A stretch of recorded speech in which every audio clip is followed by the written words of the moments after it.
Good evening, ladies and gentlemen. Bit of hush, please.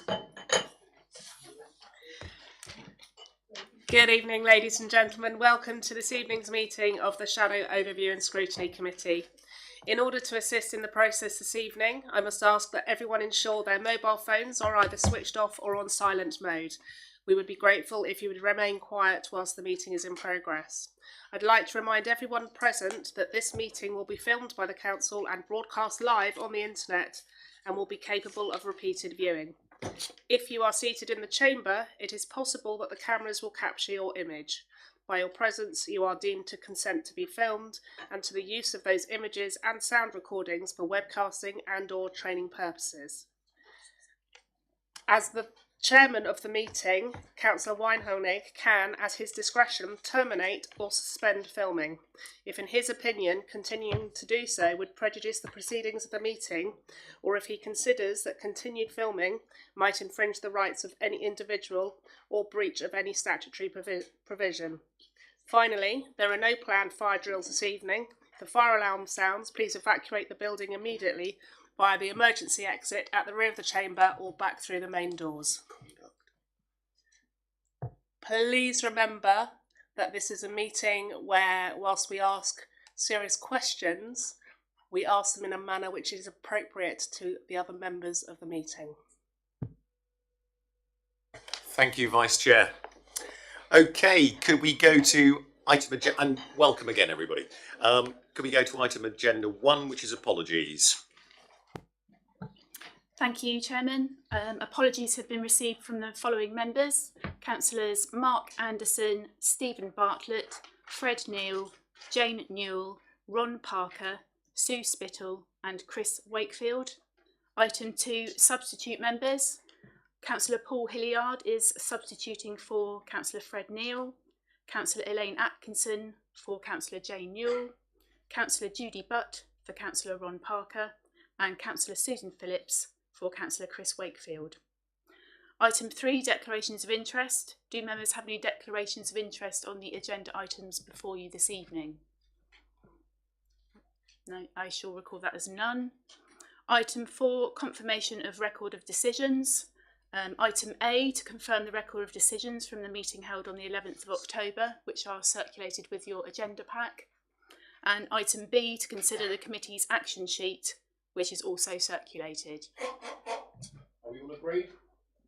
Yes. Thank you. Item 5, public issues. There have been no public questions or statements received for this meeting. Thank you very much. We'll now move to item 6, which is Local Government Reorganisation Programme Update, to consider an update from officers on the progress of Local Government Reorganisation Programme. And who have we got? Oh, Jane Paul. Thank you. Thank you, Chair, and good evening, members.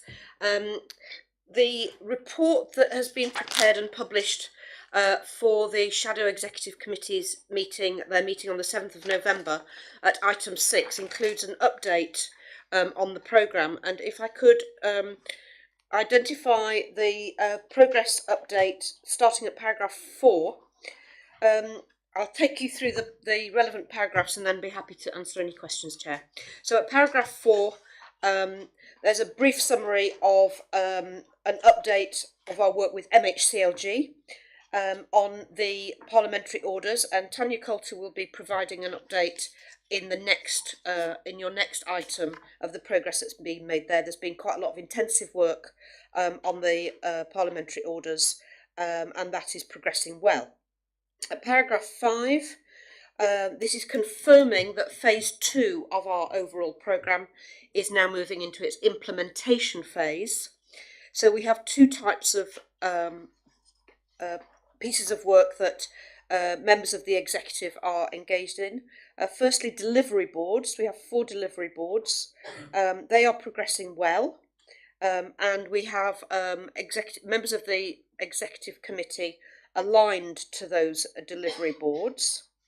Then in paragraph 6 we also have task and finish groups, which are executive committee member groups.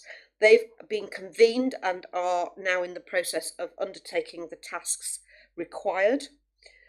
So they're making some good progress. And then at paragraph 7, just an acknowledgement of your committee chair of the work that you're undertaking here at Overview and Scrutiny, supporting the programme through the shadow period. Lastly, just in the programme update at paragraph 8, just to confirm, it was something that you looked at last time at your last meeting, which was a request from officers for resourcing the finalisation of phase 1 of the programme and phase 2 for an additional just over £9 million of funding. Just to report that that has now been approved by the Shadow Executive Committee, and that the authority to spend that has now been delegated to the Bournemouth, Christchurch and Poole Programme Board, which is a board of officers that I chair. So should any delivery board wish to access that funding for the activities that we'd set aside, we've got a mechanism for them seeking approval for spend now. So that's just a brief update of the activities since your last meeting. Happy to take any questions, Chair. Sorry, I was looking around the room. Councillor Butt, thank you. Thank you, Mr. Chairman. Ms. Portman, my question is, firstly, everybody seems to be very busy and they're still continuing to do a lot, and obviously I understand that. But in the busyness, I'm still at a loss as to who's doing what to whom and why. With regard to the structure which has been set up to deliver, I'm finding that very confusing. And I'm wondering whether all members of the Shadow Council could be sent some form of simple organogram, just so we know who fits in where. So when these people and these boards are spoken of, we can actually see where they are implementing changes and what they're actually doing. It would make more sense than actually having the written text each time, if that could be arranged. Yes, absolutely. We've got a simple slide of the 4 delivery boards and the members of the Shadow Executive who are aligned to that. And then we've got a second slide which sets out the 5 task and finish groups and the elected members and the kind of scope of their tasks. So I'd be very happy to send that round if that would be helpful. Yes, please. Yes, that would be very good for all shadow members. And I suppose as a very, very, very quick secondary as to how we as ordinary the backbenchers, so to speak, the other shadow members who aren't part of any of the shadow scrutiny, etc., can buy into any of that work, if there's any opportunity or any possibilities as to how we can do that. Thank you. I'm very keen to be part of the changes. Of course. Thank you. Of course. So in terms of the work of the delivery board, so that's the 4 delivery boards, 1 for children, 1 for adults, 1 for place, 1 for corporate services. I'm just going to pass to Lindsay to say a brief word about how all members can get involved in that, if I may. Pass to Lindsay. Yeah, thank you. This will obviously come up later in your agenda under the rapporteur item, but just to confirm that process in terms of engagement in the service delivery boards, the activity taking place in the service delivery boards is being tracked by Overview and Scrutiny through a process of rapporteurs, that is 1 to 2 councillors who aren't executive members going away, meeting with the executive members that are aligned to each of the service delivery boards, and then bringing that information back to committee here. So in terms of the wider engagement from BCP members in that process, firstly, the opportunity was offered to all BCP members to engage in that process. And indeed, there are some members who are members of the committee here today who are rapporteurs. Some are not members of the committee who have said, yes, please, I'd like to do that piece of work. And then in receiving those updates here at committee, and indeed some updates in the pre-session that we hold here for briefing purposes, there's an opportunity for all BCP members to attend, hear those updates, ask questions. And also it's important to note that the ONS committee has the opportunity through those updates to give direction back to the rapporteur so they can go away and follow that up with their executive leads on the service delivery boards who can feed that through. So the process, I understand, sounds a little convoluted, but that is what it is. And let us not forget, we've only got 150 days to merge. Councillor Brooke. Hello. Thanks, Chairman. Sorry, I've got terrible eyesight.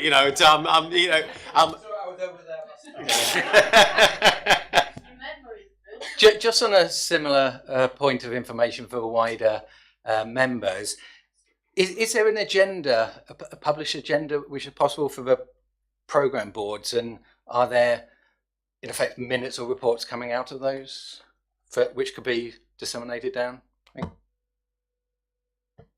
Can I just clarify your question? It's about the programme board. That's the officer programme board. No, we don't publish that. That's not a published line. We do have highlight reports which are shared with the Shadow Executive Committee through those delivery boards. But I think the best place for you to access information is through our intranet, which is available to all members, where we put up information about the programme and the programme progress that we're making. That's probably your best place to get the information. Any other questions or any other comments to make? Would any other officers like to add to that? It seems like that's a big no, but thank you very much for the update, and I think we're all very reassured by that as well. If I might just summarise, Chair, if there's no more questions, just to be clear that the programme, bearing in mind 150 days to go, which I think is a very timely reminder, the programme is on track, right? So the programme delivery is on track with the programme that was agreed right at the beginning of this process. So in terms of a RAG rating, some of you will be familiar with the red, amber, green. We are on green.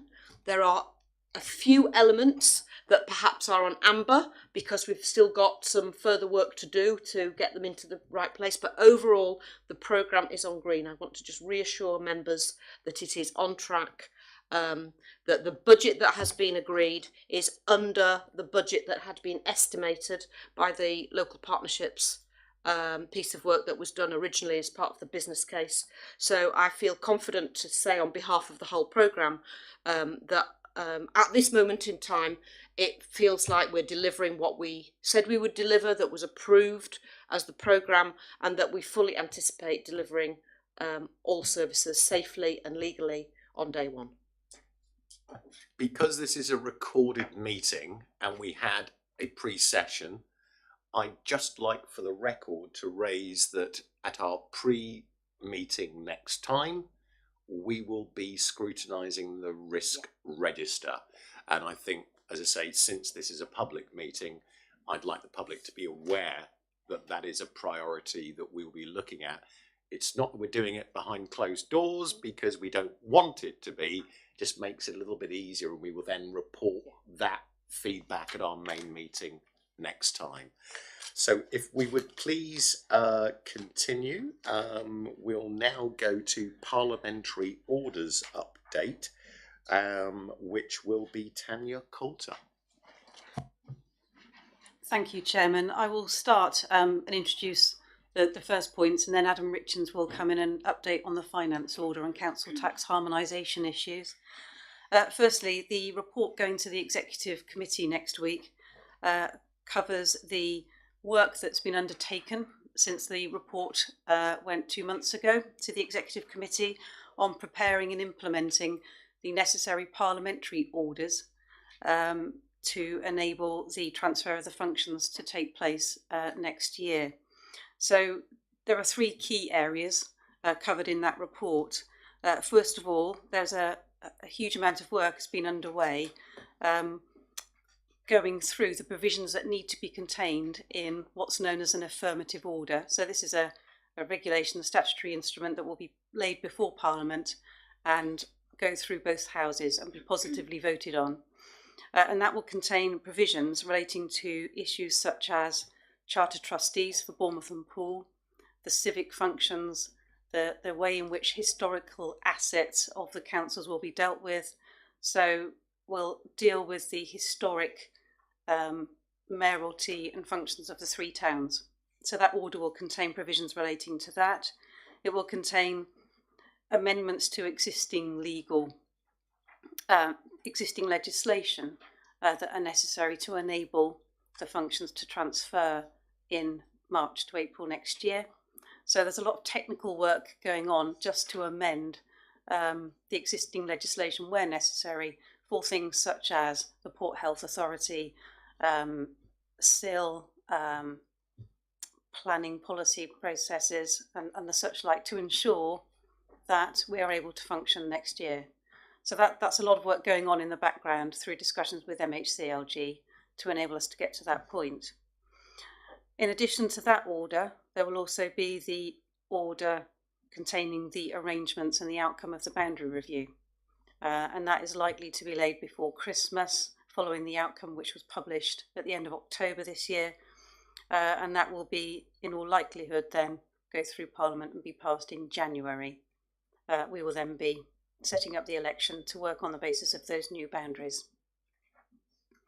And the third key area is the finance order. So again, a huge amount of work has been going on to, first of all, look at the council tax harmonisation process, and we've been waiting for a response from the Secretary of State, which has now been received, and Adam can update on that in a moment. And then also other technical changes to legislation to enable the new council to function as from April to various parts of the finance legislation relating to business rates and the like. So that work is also ongoing, and that order is likely to be laid before the end of the year. So if I can pass on to Adam to update on the council tax and finance order. So in regards to the finance order and council tax harmonisation, the finance order is due to be drafted by the end of November and will set out the government's final parameters within which the new BCP Unitary Council will need to work to harmonise its levels of council tax.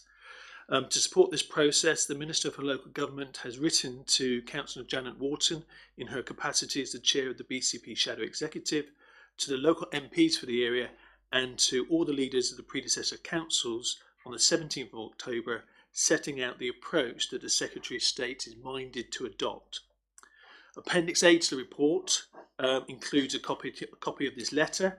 In essence, the government is minded to provide for a fully harmonised council tax to be set by the start of the 8th year, which is 2026-27 at the latest. The provisions as set out in Appendix A, which is a copy of that letter, allow for BCP to implement its previously stated local preference of ensuring that no borough's council tax levels will rise at a rate exceeding the government's referendum limits, and includes freezes and or reductions to the absolute level of council tax paid by Christchurch residents. Appendix B provides a suggested response to the Shadow Executive in regards to a submission by the deadline of the 9th of November by way of a formal response. Appendix C to the report sets out the current financial planning assumptions with regards to council tax harmonisation. And I think the first thing to stress is a number of those figures included in that model are subject to confirmation and are therefore notional at this stage. That particularly relates to the amounts associated with charter trustees. That particularly relates to the amounts that need to be an adjustment to the current Band D Christchurch council tax level for the services that are being transferred to the two new town councils within the area of Christchurch. Other than that, Chair, happy to take any question. Well, there were no obvious candidates. Could I just ask members at this moment, we're being asked to consider this item. It's going to the Shadow Executive. What we are being asked is, do we agree? So, and I forgot to do this on the last paper, so I think we need to put this into some clarity. So let's go to the page that we're referring to.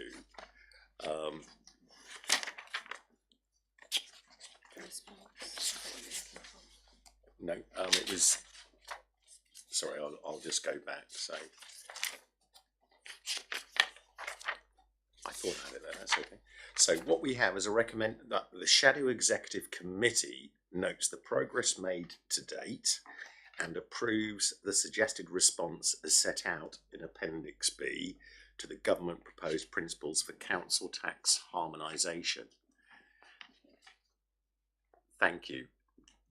I'd like us to at least be able to support, and if we do have any questions, that those are raised prior to that. So, Councillor Hilliard. Thank you, Chairman. So looking at Appendix B on page 17, the second paragraph, where it's saying that we've always been keen to strike a balance between ensuring council taxpayers do not experience large increases against not allowing residents in any one part to be concerned that they are effectively contributing more. Yeah, I obviously don't agree as a Christchurch councillor that there is there's a balance there. The balance is one-sided in my view. Going back to the report on page 11, 6B, that it potentially, we could be looking at freezes and or reductions. We haven't looked at reductions, and obviously I would be concerned at that, and no doubt the Christchurch representative on the executive board will also be concerned at that balance and that all avenues haven't been explored. Thank you. My concern is that we may be going over old ground. So I'd like to draw on the experience of an officer first to respond. If not, Councillor Smith has a comment to make. Councillor Smith, would you like to dive in? It was a quick question actually. I'm looking at Appendix C. Looking at the percentage increase for 1920, it actually shows Christchurch council tax going down by minus 0.23%. I'm just wondering why. If there's a particular calculation that's lowered the council tax. If I can respond, Chair.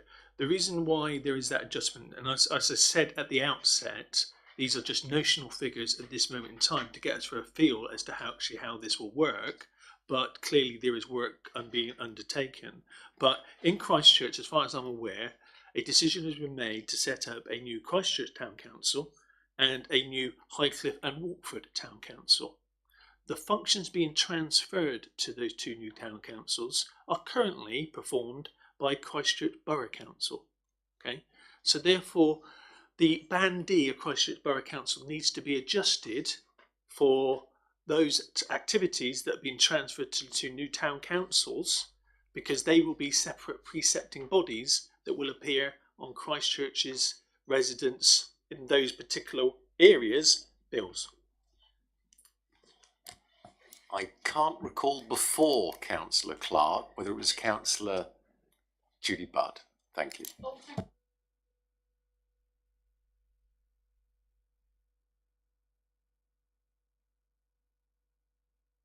Thank you very much. Thank you, Mr. Chairman. In the reply to Mr. Sunak from the chairman of the BCP Shadow Executive, the last para says, as part of the necessary secondary legislation, we'd find it useful if the regulations could set out how the adult social care precept should be harmonised and shown on the council tax bills. Why are we asking that question? Are we not aware of how that should be? What is the difficulties that's led to us having to ask for that clarification, please? Thank you. Okay, I'm going to blind you with science now.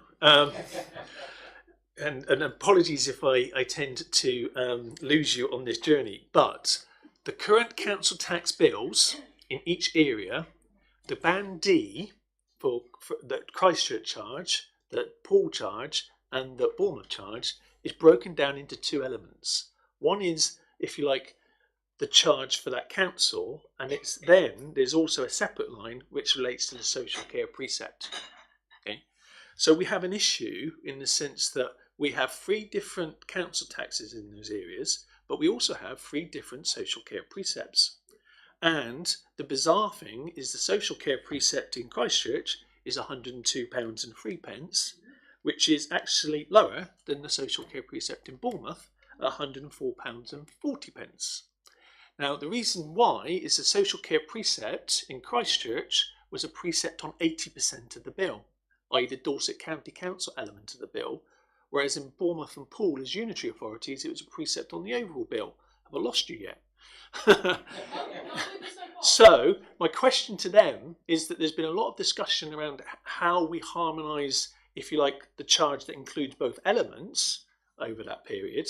There's been not very much discussion about, well, how in that time frame do we harmonise the social care precept? And I think the advice I'm probably getting from them is we leave as it is until the year in which we harmonise, and then we do some kind of weighted average calculation. Excellent. Thank you. Thank you. Councillor Clark. Thank you, Chair. We in the recommendation, we're recommending approves Appendix B, but we're not mentioning Appendix C, and which is harmonising, I think, over 6 years, I believe.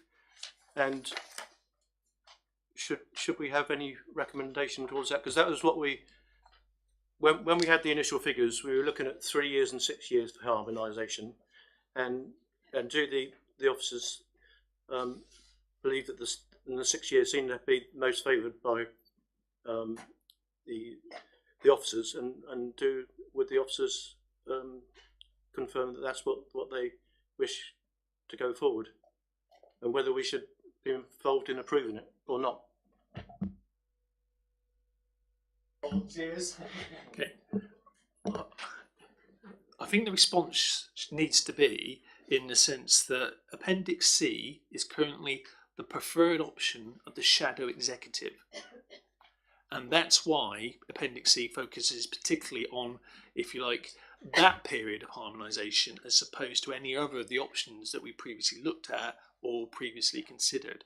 So that's why, at this moment in time, it's focusing on that particular model, because it is the preferred model of the shadow executive as expressed by the shadow executive, and particularly as expressed by the shadow executive in their response and previous communication with the relevant minister.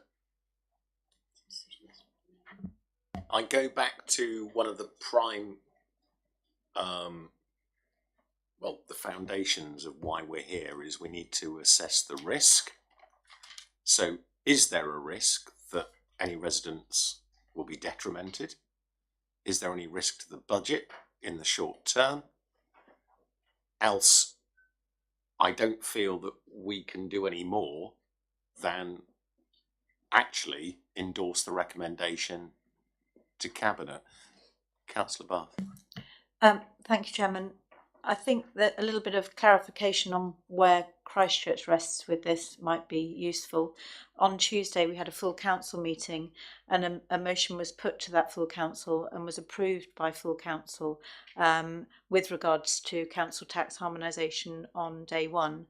And in that motion, it states that the Christchurch Council urges that the shadow executive reconsider its position on this matter. Without going over old ground, I do think we need to make that position very clear from the Christchurch members on this Overview and Scrutiny Committee. Therefore, because we voted in favour of that, we would not be able to accept this as it stands. I think there may be an opportunity for us to make some comments to the recommendation. We've got two other speakers, I believe Councillor Atkinson followed by Councillor Brooke. Thank you very much, Chairman. Just as an aside for Councillor Hilliard, in Poole we have no open toilets. I saw yours at the bottom of the car park today. Now, we've actually got the lowest council tax in Dorset at the moment, and we haven't had any provision in recent years to be able to increase that, even though at a time we did. I think it would be very unfair on the people of Poole to suddenly increase their council tax by a percentage to meet that in Christchurch at the beginning. But obviously they're the cases that we'll put to the shadow executive. I had a query about mayoralty. I have got a meeting organised with Miss Coulter to discuss that in relation to Poole, because this is the first time, well, I don't know if that is it actually, for the Poole Chartered Trustee, because I see Christchurch Town Council have got a new precept for the mayoralty on this paper. So can you explain the pool chartered trustee, please? Chair, if I have first crack at this response, in the sense that with regards to Poole and Bournemouth, in both those areas, I think the desire is to set up chartered trustees as a means of delivering the morality service going forward. And as such, those chartered trustees will be precepting bodies, just like town councils are at this moment in time. Within Christchurch, my understanding is that the arrangement is slightly different, in the sense that it is currently a function undertaken by Christchurch Borough Council, and in the future it is a function that will be undertaken by Christchurch Town Council. It won't be a function undertaken by the Burton Parish, the Herne Parish, or the Highcliffe and Walkford Town Council. And that's why it's specifically in that one as part of that analysis. So can I take it then, Mr. Richings, that the pool chartered trustee new at the bottom is the precept suggested to cover the civic office in Poole? The thing I would highlight again is the fact that these are purely notional figures at this moment in time to get us a feeling of how this is going to work. Hopefully that will be roughly the kind of figure we will be talking about, but at this moment in time it is subject to confirmation and further due diligence. Councillor Brooke, followed by Councillor Dorton-Gibson. Fine, thank you, Chair. Picking up on the chartered trustees, can you just confirm, if I've done my calculations correctly, and last time I appeared to be wrong, the £2.22 which is set out for Poole in the first year 2019-20 appears to be a reduction from the set council tax, whereas all the remaining years it's additional to the increase, because you're looking at a 2.83% increase in 2019-20, and if you add the 222 on, that probably brings it up to the 2.99 that's permitted. The figure for 2021 is an increase of 1.99%. Where does that 226 actually fit in? Is it additional or is it inclusive? I'm still following that same line as last time, as to work out exactly how this precept is going to work. Okay, so with regards to the position for 1920, Poole's current council tax is £1,399.68 for a Band D. Based on the principles that have been agreed by the Shadow Executive, then actually the lowest council tax should not increase by more than the government's referendum limit of 2.99. So through this mechanism, what we're trying to do is ensure that the combination of the unitary charge for BCP and including the Poole Chartered Trustees, that overall increase is within the 2.99% threshold that we would have to adhere to under those parameters. So that's what we're trying to do as part of that mechanism. Post 1920, then actually we've got that issue where each of the new town councils in Christchurch and the chartered trustees will be their own preceptable bodies, and it will be their decision as to, through their governance arrangements, as to what arrangements they want to see with regards to any increase or decrease in their council tax bills.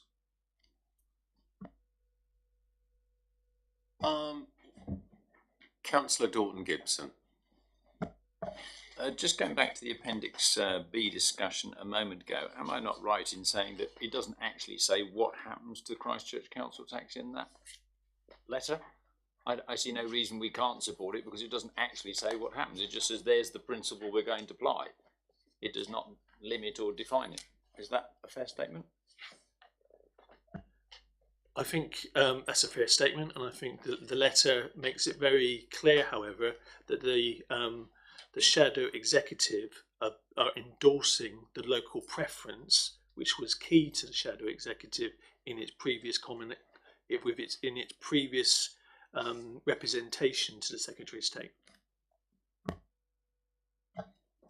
There are many comments I'd like to make that are personal and parochial, but we're dealing with Bournemouth, Christchurch and Poole. And it comes back to why we're here this evening. And again, I ask, were there a move on the table to endorse that the Shadow Executive Committee does note the progress made to date and approves the suggested response as set out in Appendix B, the government proposed principles for council tax harmonisation? It would be foolish of me to do anything other than, do we endorse this? And I'd like to make a move, and all those in favour, I need a seconder. Yeah. I would need a seconder, that's Councillor Dalton Gibson. And Lindsay, if we could please take a vote. Yeah. All those in favour? All those in favour?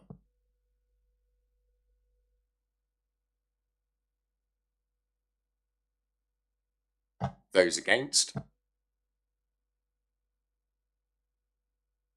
Right, shall we start again?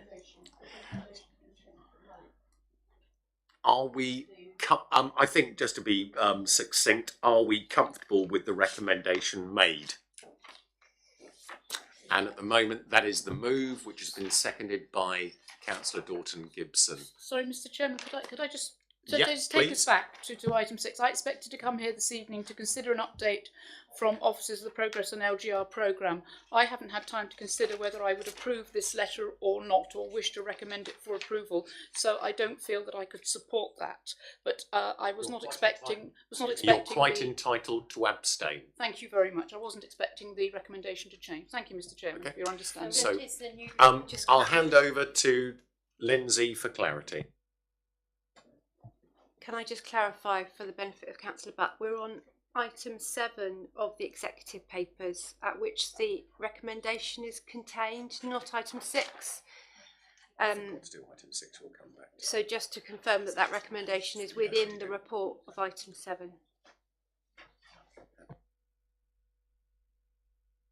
Before we go to the vote, Chairman, I find it very inconvenient to come here tonight to find the bulk of what we're going to consider and discuss available on the table there. I certainly didn't have this at home. Just to confirm, the process for the Shadow Overview and Scrutiny Committee is that it meets within the time frame from which the Shadow Executive papers are published and the Shadow Executive meeting itself. So that was a system that was agreed in the formulation of how this committee would work. So it is a very tight timescale, but that was the only way that members felt it would be possible for them actually to be able to receive the information of the Shadow Executive and provide recommendations if they felt it necessary. So the process in terms of members receiving information is that they will receive their overview and scrutiny agenda within the statutory time scale, which directs them to the Shadow Executive papers to be consulted when they are published. Those papers are also then circulated to all BCP members when published by email. So you would have received those a few days ago, and then the hard copies are provided at the meeting. I hope that answers your question. As I say, at the pace at which we are working, we would only slow down. And one of the principles, I think, also that I'd like to reiterate is the only way we can do this is by having efficient council. And that's, if you're on anyway, we'll leave it at that. Tanya Coulter. Just to assist members, if you wish, we could amend the format of the agenda just to include under, for example, items 6 and 7, just a note that this item does refer to an item that is coming before the executive committee, so that it's highlighted within that item that there is a paper there for you to consider, so that if you have substitutions in future, then they will be sort of directed to that. Is that agreeable? Thank you. And I think also, as chair, I know that procedure, and as I say, we're on a learning curve. But if we could go back to the recommendation and the move that's been made, which has been seconded by Councillor Dorton Gibson, could we please have a show of hands, those in favour of that recommendation? 1, 2, 3, 4, 5. Those that wish to object? Against, sorry. 1, 2, 3. And any abstentions? 1, 2, 3, 4. 4. 4. Thank you very much. As I say, it's carried. Thank you.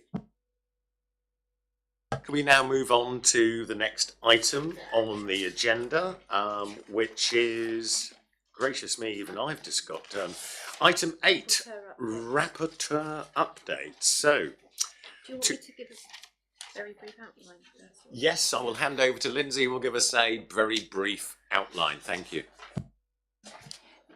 I think that through discussions throughout the meeting and the pre-meeting, members should now be fully familiar with this process, but just in case there are any queries, first of all on the process, just to confirm that the rapporteurs were agreed at the last meeting.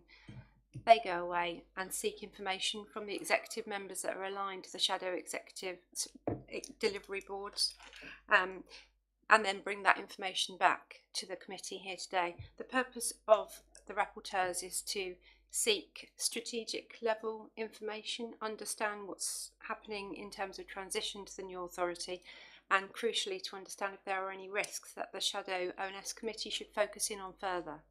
And by giving their updates to the committee here today, the committee can hear that information and further decide if there should be any more detailed work on any risks that have been identified.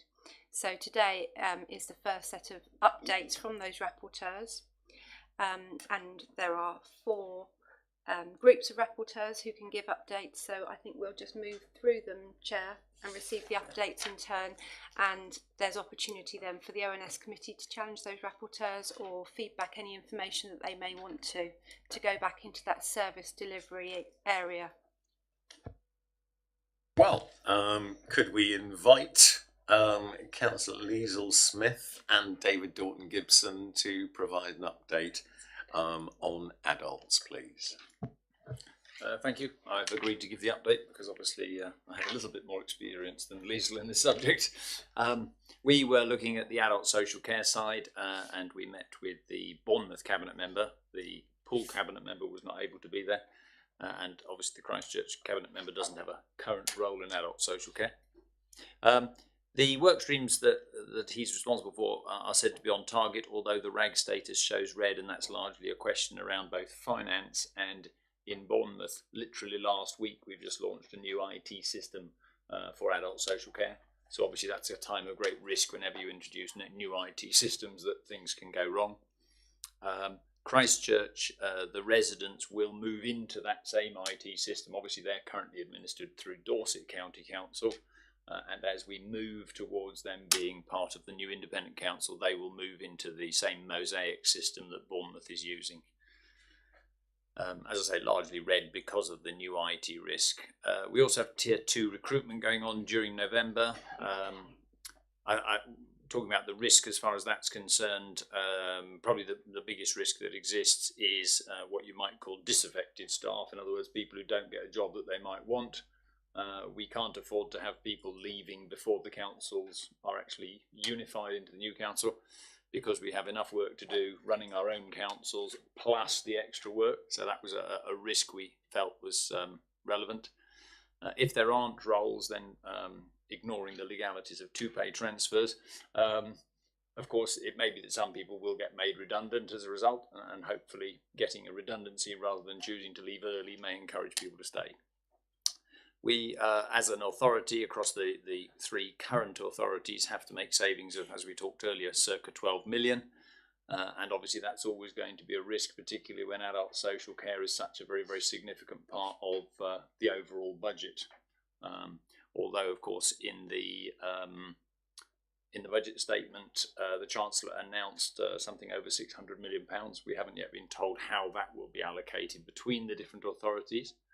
But if it's allocated broadly similar to what the last allocation was, we should end up with about circa £4 million out of that 600 plus. That's all I have to say. Thank you. I mean, I've just got one question: is we're carrying out business as usual. Can you reassure me that business as usual is working well, and that in the future business as usual will continue? With my Bournemouth Borough Council Chair of Health, I can reassure you, I'm not sure it's the job of the Shadow Authority to reassure you of what's happening in the previous sovereign authorities, but since I happen to hold that role, I will reassure that, and we're certainly, that's very much where the focus is. We talked about various issues. For example, I queried whether if you had domestic home care staff who might say, well, we've only got 2 or 3 people in Christchurch, now it's a different authority, we won't bother dealing with that authority, we'll just deal with the other. But apparently that isn't likely to happen, so I didn't mention it because we inquired and the answer is it wasn't a risk. Councillor Smith. Thank you. I think one of the things I pointed out from the conversation was actually there's much less risk at the moment from transforming the service, because actually it's continuing and it's working as it is. The main risks are the sort of transitional risks. So the transformation is not going to happen all at once. It's going to be a very gradual process. That's most reassuring. Do any Councillor Butt? Thank you, Mr. Chairman. Thank you for that report, Councillor Dorton-Gibson. I think the biggest risk we have is whether Brexit is going to be successful or not, because obviously that massive amount of money we heard from Councillor David Dorton-Gibson very much heavily relies on that, so it's very much in the lap of the gods at the moment. But we hope that if that money is forthcoming, then we'll be in a much better place next April. But it does rather rely on Brexit, unfortunately. Thank you. Unless we have any other comments, we'll move on to children's, which is a report from Councillor Chris Wakefield and Bobby Dove. Unfortunately, they're not available this evening, but I have got a verbal update that I can, a written update that I can give to you. So, children's rapporteur update. A successful meeting has been held between the rapporteurs and Councillor Nicola Green, who is acting as the link between Overview and Scrutiny and the Service Delivery Board for Children's area. The rapporteurs have been assured by the information outlined by Councillor Nicola Green that transition activity in the children's area is on track. They have particularly noted the activity in relation to transition arrangements for the cohort of Christchurch children supported by social workers who will be joining the BCP authority from the Dorset area. Work is underway on the transfer protocol to ensure these cases move into Bournemouth, Christchurch and Poole at the most appropriate time. At this stage, the rapporteurs are assured that activity in this respect is on track, but will maintain close oversight of this as an identified potential risk and will report back to the Overview and Scrutiny Committee with further detail on this at the next meeting. Most important fact, perhaps, there are no other risks to raise to the committee in relation to this service area. And since we will be discussing the risk register at our next meeting, I think that'll be quite appropriate to be detailed at that meeting. Councillor Atkinson. Thank you, Chairman. This isn't so much a question as a statement. Last week there was an all-member seminar on services for children across Bournemouth, Poole and Christchurch. That was for all existing members and members of Christchurch who don't currently run children's services, and there were less than 15% of the total councillors of the Shadow Authority at that meeting.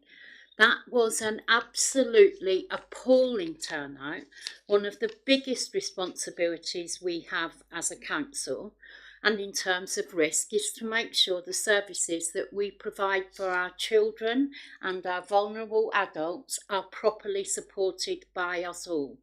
And I really want to have that recorded. I was appalled. I'm going to say I'd like to give my apologies. Firstly, I was I was busy elsewhere, and Councillor Green, would you like to comment on that, perhaps, or would you prefer to? Oh, will you? Thank you, Councillor Green. Thank you, Chairman, and good evening, members. I'm always delighted to hear somebody else standing up for children's services and the importance that they have to the council, a council of any size who performs those services. It was energetically engaged with for those members who were there, but of course it's a pity that we couldn't spread more widely. However, I do think it's worth saying that one would expect the unitary members to have some familiarity with children's services anyway. Of course they would, and actually from Christchurch I think it's worth saying that you punched above the weight in terms of numbers. The attendance from Christchurch members was I think significant and certainly very welcome. I wonder, Chairman, if I might just make a very brief comment on my conversation with your rapporteurs, which when it's an informal system, and to say it was an informal meeting is probably quite appropriate because we all just happened to be in the same building at the same time and therefore took full advantage of that 45 minutes that we had together.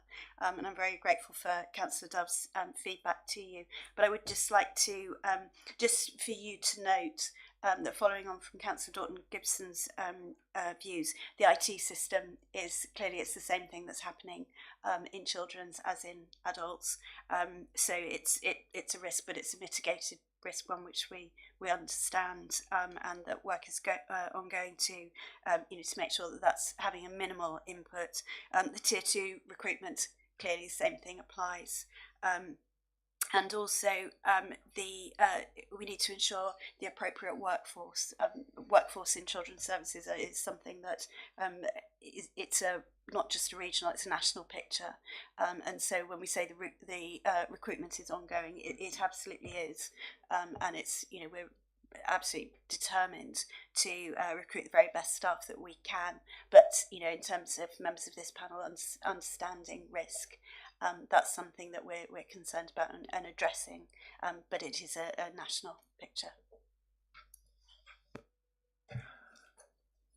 I was trying to read body language just in case there was anyone that might want to speak to this, but I do feel as though we've got a very good team in our rapporteurs working on this, and I think we all agree it's a very important area, and it's noted that members really ought to turn up to these things. We shouldn't assume we know everything. Councillor Butt.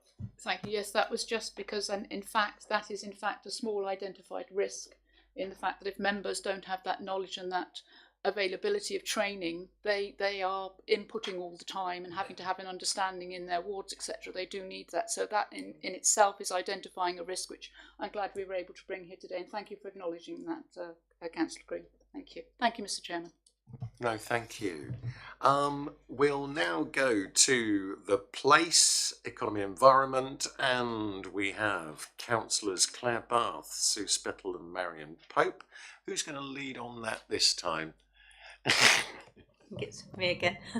I did give a little bit more in-depth insight into our rapporteur meeting, which was with Councillor Broadhead, which I thank him for his time. He gave us 2 hours, which was really insightful. We found out about the structure of their panel and how it was working, which we were very happy with. The fact that their main priority is a seamless transfer of services on day one was going according to plan, and we could not see any identified risks within that. There are emerging issues with regards to creating a planning authority, one planning authority across the conurbation on day one, and this is work in progress, and we had a long discussion along those lines, and we felt our points as members were fed back into that process, which is happening and continuing to happen alongside the scheme of delegation, which again is a work in progress, and we will be keeping a close eye on those things and feeding back to this committee if we have any concerns. The savings that are required have been identified and are achievable. The high level risks that had been identified but now overcome were around the disaggregation work and understanding the 2P arrangements for staff from Dorset County Council across to the new authority, and the impact that that has on financial implications. And those had been identified as high risks, but now have been reduced because those figures have come across and the work can proceed.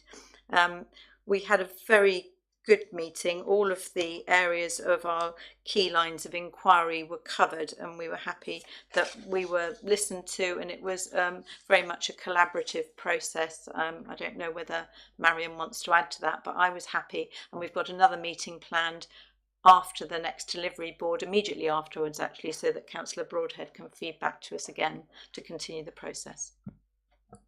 No, I agree with everything that Councillor Bath has said, and I promise to do work reporting at the next meeting. And it's also nice to see that you're on that as well. Thank you very much indeed. We'll go next to corporate, and I understand Councillor Clark has got an update for us there. Thank you, Chair. Yes, yeah, I met today at lunchtime with Councillor Williams, who gives his apologies. He can't be here tonight as rapporteur. And we met with Councillor Filer at lunchtime and went through a number of points. The number of things came out of the meeting. One of the big things that come out of the meeting was that the corporate not only has to cover its own area, which is finance, legal, HR, ICT, various things, but it also needs to help all the other delivery boards as well, because just for the things that they cover, the HR, ICT, and democratic services, they're all within that area. So they've almost got sort of a double workload, shall we say? So I'm just giving them a big, no. So it's a lot of work. Well, I don't know about that, but there's a lot of work involved. There are 15 sub boards, so behind the scenes there's a huge amount of work going on. The 2P, although it's been completed, it's a moving feast, because although people have said they're coming or staying or whatever, these things can change. So things keep moving as far as the number of full-time employees, and particularly with the working out the number of employees from Christchurch was quite tricky. We were talking about arms and legs, because the way it was explained to me, that an employee from Christchurch and Dorset Council might only have 10% coming over, so it might be an arm or a leg. So let's say if that makes sense to you. Anyway, one of the two other things that came up was obviously the budget process will be pretty key. Was pretty key to everything, obviously, and the next MTFP report, I believe, is by the 16th of November, when they'll be looking at the proposed savings. So we might get some sort of initial idea on that, I believe, by the 16th of November. I'm not sure Adam will help out on that in a minute. And I think that probably. I should also say I met with May Hames before this meeting, so go through these things as well. So I don't know if she would like to add anything to what I've said. Thank you. Well, certainly if there were a member here that I could say has a safe pair of hands, Councillor Clark, I certainly know that you do. Councillor Haynes, before Jane Porton would like to speak to this, would you like to add anything to this?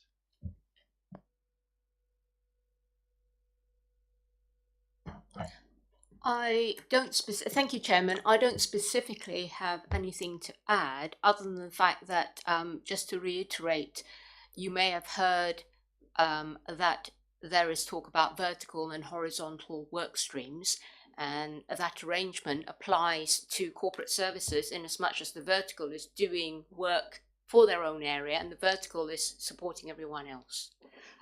So if that's referred to, that is why. So there is significant pressure in that area, but everyone is coping. And I think in terms of the MTFP, they are making very good progress. So the 15 subgroups that were referred to, they were actually groups, officer groups within corporate services themselves, each group of which has been given a toolkit, in inverted commas, to help them work through efficiencies and savings for their various different area, which will then contribute to the target of 1.5 million, I think they have been set as the savings target for corporate services. So, yeah, that's all I have to add. A very brief title, corporate, but a very expensive project. Jane Porton. Thank you, Chair. I just wondered if I might just add a couple of details to Councillor Clark's report around 2P.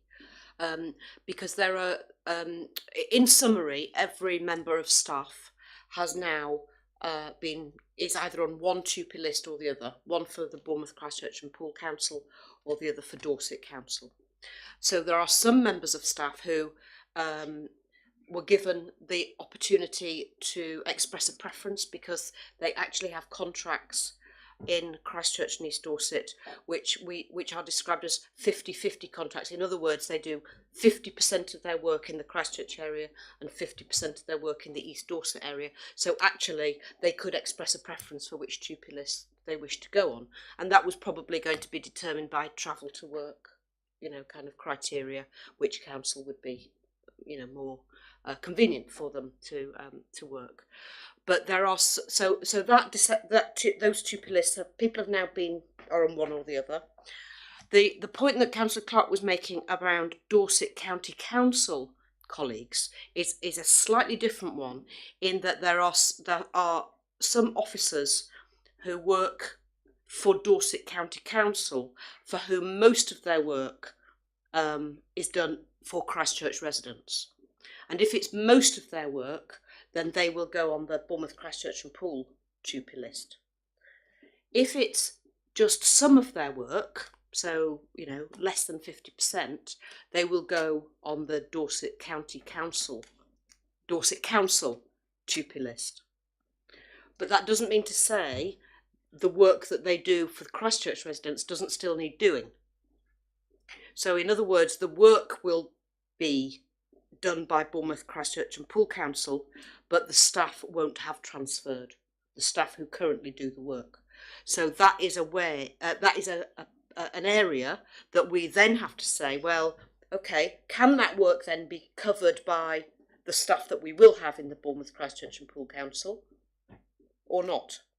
If it can be covered, then that's great. If not, we'll have to then get some more staffing in. So that's the work that's happened. And in terms of the number of staff, just to give members of the panel a sense of the size of this task, the number of officers who are on the 2P list for the Bournemouth, Christchurch and Poole Council is just round about 4,700. That, for me, explains the arms and legs bit as well, which I think Councillor Clark was trying to allude to. So thank you very much for the update.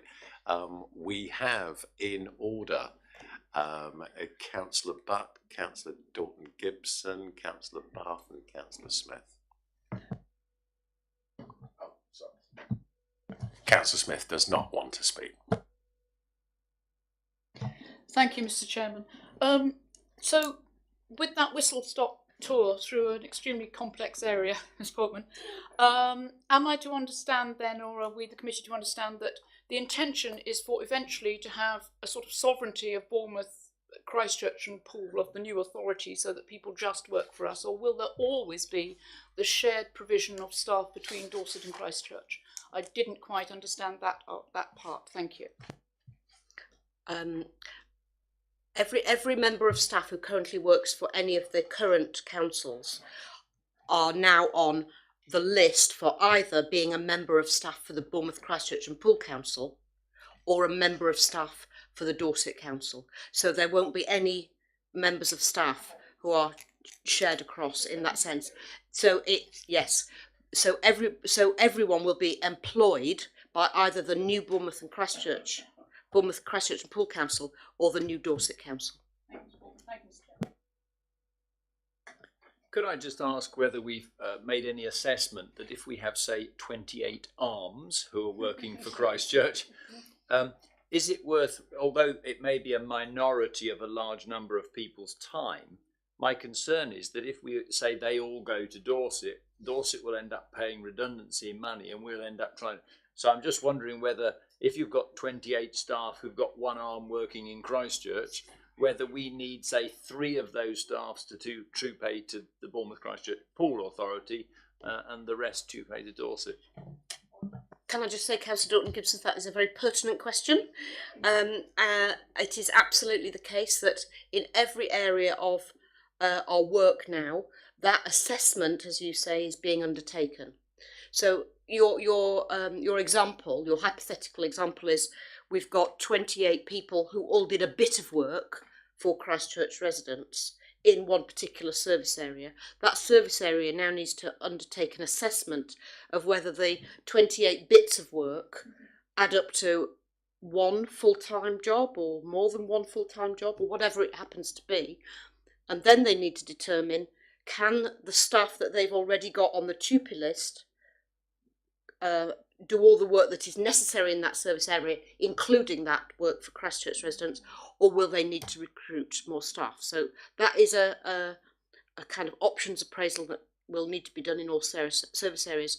The second point of your question was around the budget implications for that. So when we all went through the disaggregation process, the budget build in each service area included the costs of the residual staffing. Where there are no staff coming, that means we've got budget but no people to do the work. Yeah? Conversely, Dorset Council will have the people and no budget. Yeah? So it's not a happy situation for either of us. So what will need to be done is a discussion about whether some of the staff wish to change TUPE list. That's why Councillor Clark was saying it's a bit of a lie, and Councillor Haynes was saying it's a bit of a live piece of work, because it's possible, should there be a need for more staff to move from the Dorset Council to the Bournemouth, Christchurch and Poole Council, there could be a negotiation, because there could be one or more members of staff who say, I could volunteer to go on to the other list because actually I live nearer to that area and that actually would be quite convenient for me. That's a possibility, because what we all want to do is mitigate risk, which is what we always talk about, isn't it? And one way to mitigate the risk of one council having the staff and not the work, and the other council having the work and not the staff, is to try and manage a negotiated process there, because what we absolutely don't want to do is have the situation. We want to get a few redundancies as possible in that particular scenario, So the mitigation is about the negotiation across the two councils. Thank you. Thank you, Chairman. I understand the process and I understand the complexities of it. The risk that I want to ask about is with regards to our individual residents. And when we're talking about individuals who are providing services in Christchurch currently, and they only provide a small amount and therefore they will not be 2p'd over, to me that rings alarm bells that residents who might be being given services by individual people, those families will have built relationships and there will be a good understanding between them, particularly with vulnerable families, adults and children's services. And how are we mitigating those risks and overcoming the fears that residents must have if they hear things like, oh, well, actually, a lot of the staff won't be working now in Christchurch who used to. So I just wanted to get some reassurance from you that that risk has been identified and is being covered. Absolutely. I can confirm that we absolutely understand that, and it is an ongoing piece of work to identify, as Councillor Dorton Gibson was saying, it's a bit of a kind of options appraisal at the moment, like what's the risk, what can we do to mitigate that risk, keeping in very close contact with our colleagues in the Dorset Council to look at how we can manage service where this situation appears to be arising. It's still being clarified about exactly where this will occur, because we've only had the 2P list for quite a short period of time. We haven't concluded all that work yet. It might be that through the process of negotiation that we are able to get a satisfactory outcome from that for most service areas. We very much hope that we can. But we are going through it service by service to see where that is the case. So I know in some areas where they're not front facing, so they're not direct frontline services, that there might well be a way of managing the work within the current workforce. Where there is front facing service, I think an example might be libraries. The members of staff who provide services through the Christchurch libraries will be on the 2P list because most of their work is done in Christchurch. So that's quite straightforward. But there will be some other services that are front facing that we're still analysing the extent to which we have or haven't got sufficient staff to do the work. So that ongoing piece of work. Could I just ask one sort of follow-up question on that? For residents who might be watching this, when would they know if something might be changing in their care provision or whatever? When are we likely to know for sure so that they can say, oh, well, I haven't heard anything by this date, so therefore it's obviously all staying the same for me? If I may, Councillor Bath, I'll take that question away and report back at the next meeting on that. Thank you. Thank you very much, Chairman. I want to come back to Councillor Dorton Gibson's 28 Arms. Bournemouth... Sorry, not his person. No, the ones that he's brought to the table. The Bournemouth, Poole and Dorset councils and Christchurch and everybody have always had a very good record of joint working arrangements. And I hope that in actually this separation that we're not going to throw the baby out with the bathwater and that we are going to have some concentrated effort in the commissioning plans for children and adults that we already have with the organisations we commission from, who employ most of those staff that Councillor Bass talking about, to make sure that those safeguards and risks are reduced.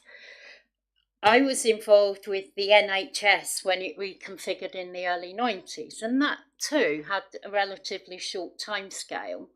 However, our friends in the NHS and the public sector... Could I just, sorry for interrupting, Jane Portman is about to go, so if you want to be really quick, then we can at least get a response from Jane before she goes.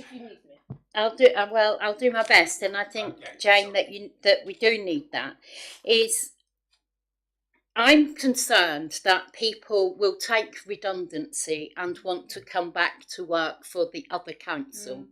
What safeguards have we got in place to mitigate that risk? We know it happens. We read about it in the newspapers, in the public sector. What are we doing in our plan to make sure that that can't happen?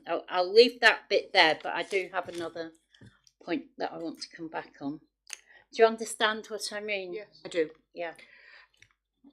So let's me just say something, a broad principle about redundancy, which is that it's very important we retain the talent and experience that we have in all our councils.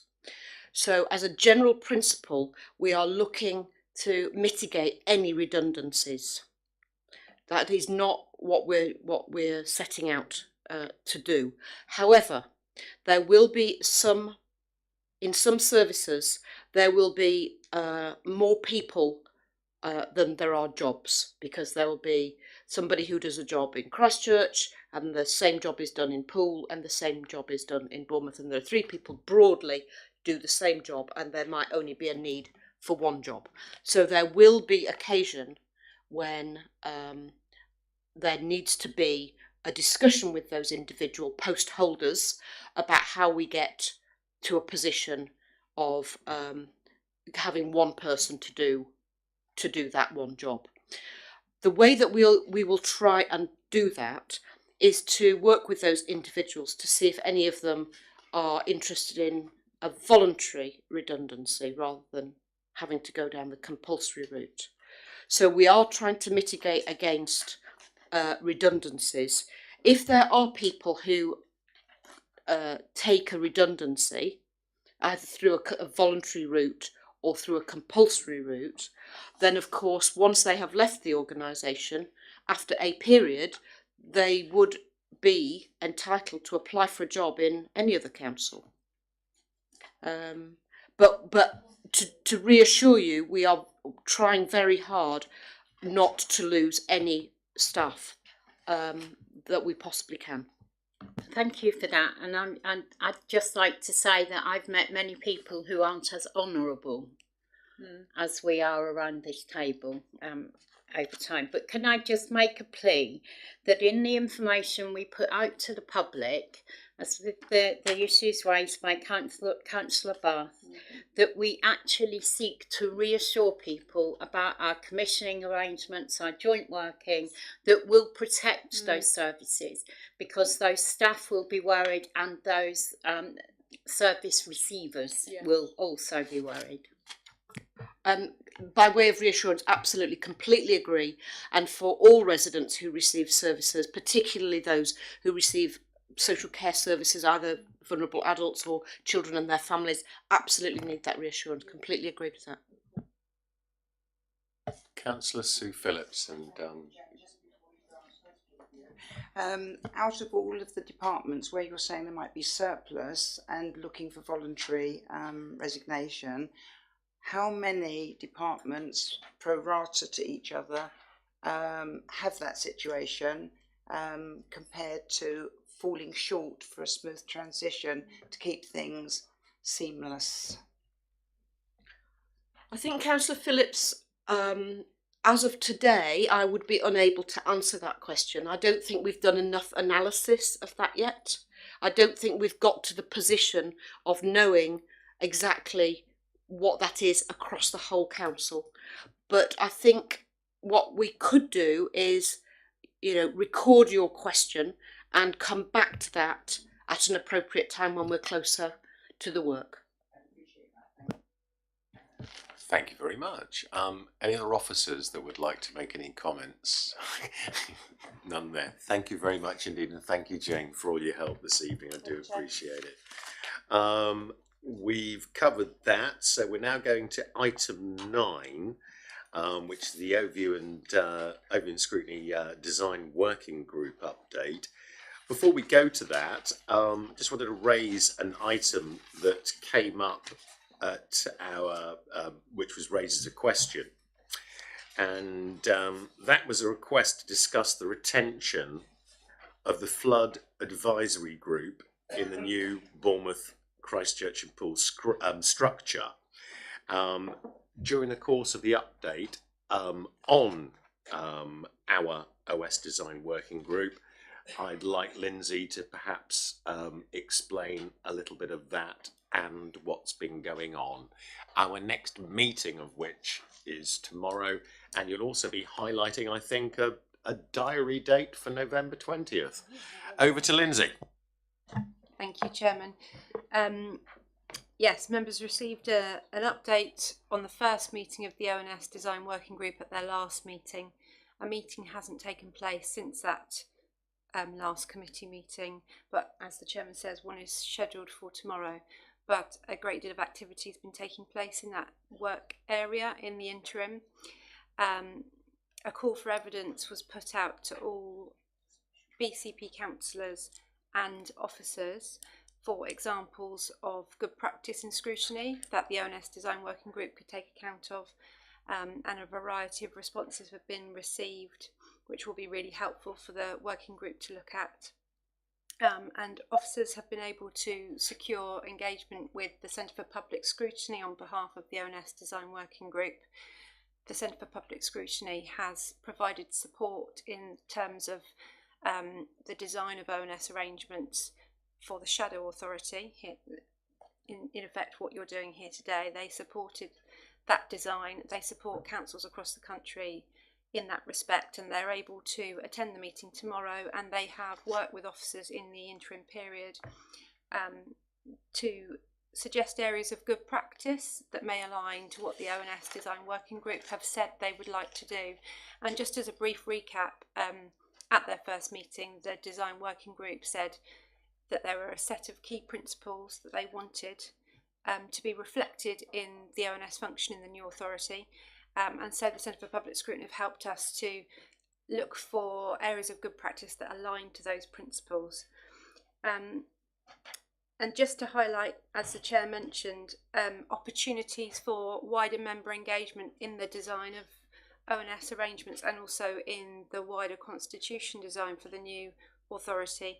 There's a meeting that should be in all councillors' diaries and has been communicated to all councillors for the evening of the 20th of November. That will be held in Borough. That's an engagement session on the draft constitution as a whole, and that will include overview and scrutiny, which is why I'm raising that here, but it will include other elements that we've been discussing tonight. So that's an important date for members' diaries. And also to note that on your next meeting agenda, there will be an item on the Constitution, which is again an opportunity for this committee to engage in the Constitution in a more draft formulation stage. And then again in January, an opportunity for you to consider the Constitution as it's become more refined at this committee meeting and make any recommendations you may want to. So I think it's important for members, particularly asking about how they can engage in these work streams, to note those key dates which are quite crucial for your engagement. Just moving on to the item that the Chairman raised in terms of the retention of a flooding advisory group. That has been passed to the Chairman from a member of the Bournemouth Flooding Advisory Group. And just to confirm that the requirement for the scrutiny of flooding sits quite clearly under the scrutiny umbrella under legislation, and so that request will be considered by the ONS Design Working Group tomorrow in the mix with all the other elements of statutory scrutiny that has to take place in the new authority. Thank you. Councillor Bath. Thank you, Chairman. With regards to the design of the overview and scrutiny, the new working group, and their work for the new authority, I don't know whether it's appropriate, but I feel the role that we've started here of rapporteurs has feels really good. It feels like it gives an ability for the wider membership to get involved in decision making and the work of the council and the executive members. And I wonder whether it'd be worth their while considering whether that would be an appropriate role within the new authority, because certainly it feels as though it allows a wider membership to have a say. Please, I'm just cheering for that comment. Over to you, Lindsay. Yeah, just to confirm that that rapporteur model was suggested to this committee as a best practice model to allow informal working, etc. And that has also been reflected into those suggestions for the working group to consider tomorrow. So yes, it's there. Councillor Clark. Yeah, one area that perhaps doesn't come under ONS, but it's which I'm on, is the Audit and Governance Committee. I'm not sure what arrangements are in place at the moment as to looking at how that's going to be designed. Or yeah, Councillor Green. Thank you, Chairman. I've been sitting at the back of the room with a pencil and paper as the chair of the Task and Finish Working Group on governance arrangements for the new authority. We have a long list, as you can imagine. It was very helpful to have something like the flood advisory function raised so that we can helpfully check through, and thank you to Lindsay for that clarification. But there are a very large number of things that we'll be looking at. Audit and governance clearly is right up there, as are many other functions, and I'm very glad that Lindsay set out that programme whereby members of this committee, but also the wider membership, can get involved and help us in our discussions about formulation of the new constitution. But it's not just that, it's the whole package of governance that sits alongside it. So very much look forward to your engagement, and thank you again for the support that you provided to the previous body in getting the constitution ready for the Shadow Authority. That was a mere warm-up act, it appears, in terms of the volume of work to be covered, but I can assure Councillor Clark that that piece of work is very much on our list too, and I'm sure it will come back to you to look at in the normal way. Thank you, Councillor Green. We move next to the Overview and Scrutiny Committee forward plan. I do hope you've all had the opportunity to read through the mammoth tasks in front of us over the next 150 days. Before we go through it item by item, I don't think that's necessary. Lindsay, would you like to just guide us through that, please? Yeah, thank you, Chair. For the benefit of any members who weren't here at previous committee sessions, the forward plan for this committee was considered in workshops and very much looked at all the executive forward plan items that would be forthcoming and made a judgment call on whether it was required to be scrutinised. So the process that we would normally take place here is to look at the additions to the executive forward plan in terms of its latest publication and decide if they need to go on or off our scrutiny work plan, and then also just to summarise what you're expecting for your next meeting. So in terms of what you're anticipating looking at in December, there would be your standard LGR programme update. There's a local council tax support scheme item, and that is a return of an item that you considered in July and said you would like to come back. There's the consolidated medium-term financial plan update, which you receive as standard whenever that's available. Then there's the item on the draft constitution that I've already highlighted.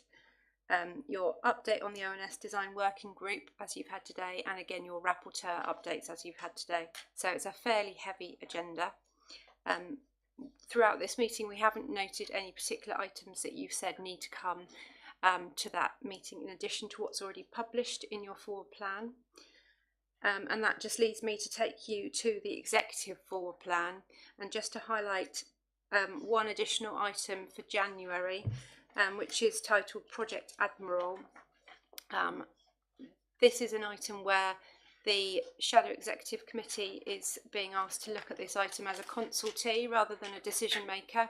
And in the last meeting you decided that where that was the case, there was opportunity for scrutiny in the preceding authority councils, and so there wasn't a need or a risk in terms of overview and scrutiny in the Shadow Authority needing to look at those items. So I would presume you want to take the same approach with that new addition to the Shadow Executive Full Plan, but I'd be grateful of confirmation of that. Are we agreed? Agreed. I think it's unanimous. Yeah, so there's nothing else to say on that item then, Chairman. Thank you. Well, Councillor Clark, please. Thank you. Item 21, LGR disaggregation of assets and liabilities. At the moment it's to TBC. I would have thought, I mean, that's obviously a very big body of work, and I would have thought that would be coming forward fairly soon, because it's obviously needs to be done before we can complete the disaggregation. So yeah. Thankfully, we have Tanya Coulter here to answer that. Thank you. In the absence of Adam Richins, I will take that back and discuss with him. I know that there is an awful lot of work ongoing still in relation to that issue, and he is working with the other Section 151 officers to finalise the proposals. So I will check with him to see when that can come back and in what form to this committee. Just asking Liz to make sure that's put on the action plan for. Thank you. Other than that, sorry, Councillor Leon. Thank you, Chairman. Just on the previous discussion about the timings of the executive agenda and pack coming out and then our meeting, it's a key decision, the medium-term financial plan for the executive in December. And I hope that Adam Richards was going to be here, but can a request be made that even if it's separate from the pack, can that report, the financial plan, be sent round as soon as possible so that people have time to digest? No, I think you're quite right. Even if it were in draft form or in confidence, I think that might. I just like to ask guidance from Lindsay as to whether that might be possible. But I can't speak for the officers that aren't here, but I would presume it's appropriate for the information that is to be published to the Shadow Executive Committee to be published to them first, for them to receive, and I wouldn't imagine it's going to be possible for overview and scrutiny to receive it prior to that point, but we can certainly raise your query and ask if it's can be available any earlier. Obviously, the main point is if you can get the executive pack out as soon as possible for this committee, then that makes sense. Thanks. No, thank you for your question, and that'll be brought on board. We have Councillor Clark, who spoke before putting his hand up, followed by Councillor Butt. Yeah, right. Just to point out that the 7 days to the shadow this time, but next time the shadow executive is on the 12th, and our meeting is on the 10th. So hopefully, normally these things come out a week before. So we hopefully will get more time to actually take it in, because there's a lot to take in. Yes, could I just clarify there that obviously all reports for the Shadow Executive, which is what we're talking about, they come out contemporaneously for all members. They're sent, and everybody, so everybody has access to those at the same time. Clearly we can't have them beforehand, that wouldn't be appropriate. But at the same time seems very fair. Yeah, thank you. And just to highlight through you, Chair, that is the process that's followed every time. And also I'd just like to highlight that for members on your Overview and Scrutiny Committee agenda, if there are members substituting, there is a clear link there for members who can see, we need to go and look at the Shadow Executive papers for that. So I think it's as clear as it can be, but we acknowledge the pace that's taking place. It's difficult, and I think it's probably useful for members to be aware of when those Shadow Executive papers will be coming out, and note in their diaries, yes, I need to be looking at them within that time frame.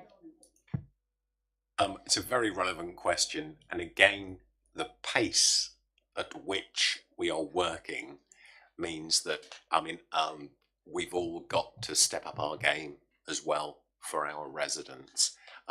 We can't change the Constitution. What we can do is try and improve what's going on at the moment to make sure. We keep mentioning a safe landing, and I'm trying to draw away from that comment. What I'm looking for is a great merger and a great delivery of services from the 1st of April. Ladies and gentlemen, before we move forward, we now have the calendar of meetings. I will hand over to Lindsay. We could have been so seamless, but It's carry on. very quick. Well, I'm unfortunately I'm long enough in the tooth to have been around at the formation of the unitary authorities of Bournemouth and Poole, and the term that we adopted then, which is close to my heart because people are close to my heart, was no detriment. Yeah. So that no one who receives a service at the moment from Bournemouth, Christchurch or Poole will have any detriment with the service they get on the 1st of April. And I think that focuses the mind very well. I would prefer to say thank you very much. We can guarantee nothing at this moment other than the aspiration. And I think it's our job at this panel to make sure that aspiration is delivered. So we can speak, but it's about us going away and making it happen. And it's the work of rapporteurs, it's the work of you as individuals on this panel, you getting that message out to your fellow councillors, and more importantly, to your residents. If you're not confident, how on earth can they be confident? And I think we've got a fantastic team to deliver. Whatever happens, I think it's going to be for the better for all of us. But thank you very much. And as I say, let's not overpromise. Let's just deliver. Lindsay. Thank you, Chair. Just on the item 11, calendar of meetings, just to confirm there's no changes to the calendar of meetings or the venues, but I will promote that 20th of November again to go in your calendars for engagement on the Constitution. I'm not aware of any other business, other than there was something that came up in conversation this evening that I think might be a phrase that we could take forward. I can't remember which member said it, but unification. And there's a great word and a great thing to take away from tonight. And on that note, looking forward to a great unification. I'd like to thank you all for a lovely, lovely meeting. And it's been my pleasure to host it. Thank you. Good night.